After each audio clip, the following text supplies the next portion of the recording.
Hi friends, வணக்கம் and welcome to எங்கள் வீட்டு சமையல். நம்ம இன்றைக்கி வந்து பூரி சப்பாத்திக்கு ஏற்ற ஒரு டொமேட்டோ குருமா தான் செய்ய போகிறோம். இது ஈஸியாகவும் இருக்கும், டேஸ்டியாகவும் இருக்கும். எப்படி செய்யலான்னு பார்ப்போம் வாங்க.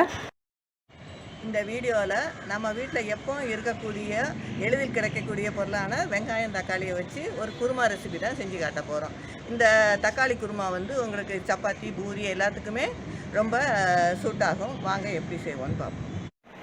இதுக்கு வந்து பழுத்த தக்காளி ஒரு 3 பொடியாக நறுக்கிக்கணும், 3 பச்சை மிளகா, அப்புறம் பிரிஞ்சி இலை, 2 கிராம்பு, ஒரு துண்டு பட்டை, ஒரு ஏலக்காய், ஒரு பெரிய வெங்காயம் பொடியாக நறுக்குனது, அப்புறம் கொத்தமல்லி தழை, இதெல்லாம் எடுத்துக்கணும்.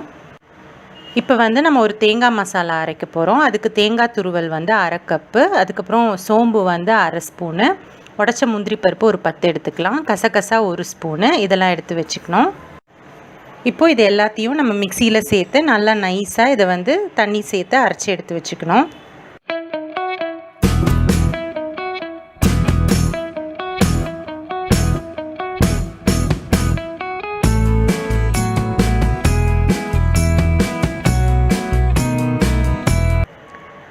அரைச்ச கலவை இந்த மாதிரி தான் இருக்கும். இதை வந்து ஒரு கிண்ணத்தில் போட்டு வச்சுக்கலாம். நம்ம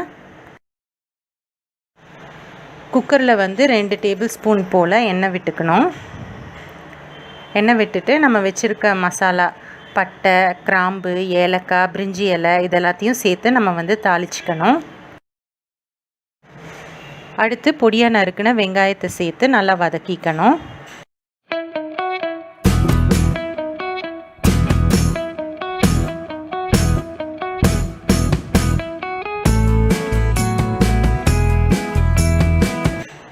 ரெண்டு பச்சை மிளகா கீறினதை சேர்த்துக்கணும். அதையும் போட்டு நல்லா வதக்கிக்கணும்.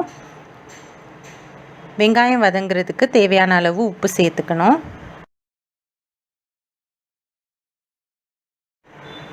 இஞ்சி பூண்டு பேஸ்ட் வந்து 1 ஸ்பூன் சேர்த்து நல்லா வதக்கிக்கோங்க. வெங்காயம் நல்லா வதங்கின பிறகு நம்ம நறுக்கி வச்சுருக்க தக்காளியை சேர்த்துக்கோங்க.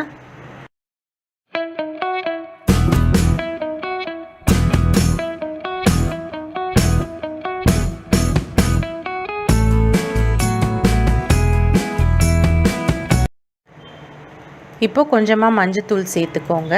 மஞ்சத்தூள் சேர்த்து தக்காளியை நல்லா வதக்கிக்கோங்க. தக்காளி வந்து நல்லா மசிய வந்து உங்களுக்கு வேகணும் அப்படின்னா கொஞ்சமாக சிம்மில் வச்சுட்டு ஒரு மூடி போட்டு அதை நல்லா மசிய வேக விட்டுருங்க. தக்காளி வந்து இப்போ நல்லா வதங்கிருச்சு. தக்காளி வந்து நல்லா மசிய இந்த மாதிரி வதங்கின பிறகு அதில் வந்து 1 ஸ்பூன் போல் தனி மிளகாத்தூள் சேர்த்துக்கோங்க. 1 ஸ்பூன் போல் தனியாத்தூள் சேர்த்துக்கோங்க. அதை சேர்த்து நல்லா வதக்கிக்கோங்க. அந்த பச்சை வாசனை போகிற வரைக்கும் வதக்கிக்கோங்க.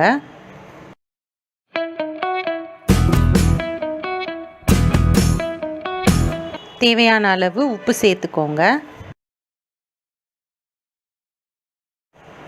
இப்போது எவ்வளோ தண்ணி வேணுமோ அந்த அளவு தண்ணி சேர்த்துட்டு உப்பு காரம்லாம் செக் பண்ணிவிட்டு நீங்கள் வந்து குக்கரை மூடி வச்சுக்கலாம். குக்கரை மூடி ஒரு 2 விசில் வர வரைக்கும் வச்சுட்டு அதுக்கப்புறம் நம்ம வந்து அணைச்சிக்கலாம்.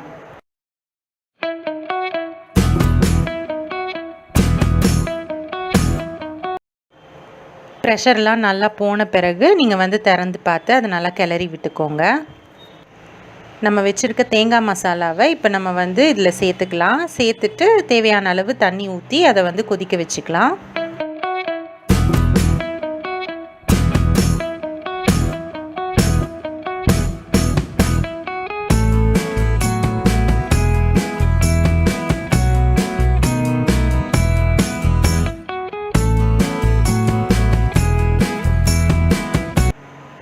கொதி வந்து விட்டு நம்ம வந்து மல்லித்தழை சேர்த்து இதை வந்து இறக்கிக்கலாம்.